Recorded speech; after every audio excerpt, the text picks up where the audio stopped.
UV visible spectroscopy. In this video, we will going to know about UV visible spectroscopy.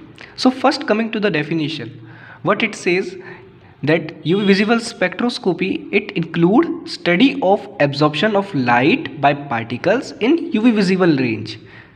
And the UV visible range is of 200 to 800 nanometer. This is wavelength of UV visible range. So this is the definition of UV visible spectroscopy. In this, we study absorption of light in UV visible range. One thing you need to remember that the wavelength of UV light is of 200 to 400 nanometer approx, and the wavelength of visible light is of 400 to 800 nanometer. So when we combine UV visible, it will going to combine 200 to 800 nanometer. So next is the diagram of UV visible spectroscopy. This is the diagram of UV visible spectroscopy. So you need to understand the diagram. So first we have the light source from where we will get the UV rays and visible light. So we have used tungsten lamp and deuterium lamp.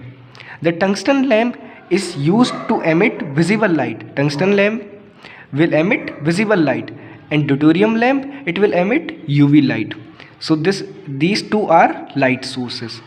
Next, the light that come from the tungsten lamp and deuterium lamp, that they will going to fall on the concave mirror, and the concave mirror will going to combine the light and transfer it to the monochromator system. What is monochromator? Monochromator usually consists of a prism, and what this prism do, this will going to change the polychromatic light to monochromatic light. What is polychromatic light? The polychromatic light has different wavelength and monochromatic has only one wavelength. So monochromator will change the polychromatic light to monochromatic light. Next is the slit. Slit is the part of the monochromator system, and then the light will going to transfer to the divider. Divider will going to divide the light into two parts. One is here and one is here.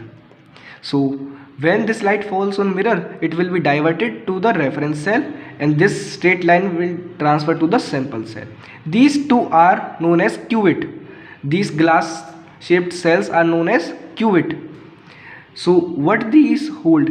One of the cuvette holds the sample in which we need to detect, in which we need to test the solution, and the other is having a reference solution. It's like water or distilled water that can be used as a reference to measure the sample.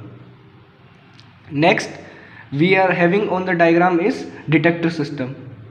Our detector system usually consists of photodiode tube, as I have drawn here the photodiode tube, and then they are further transfer the signal and give us the result. This is all about the diagram of UV visible spectroscopy.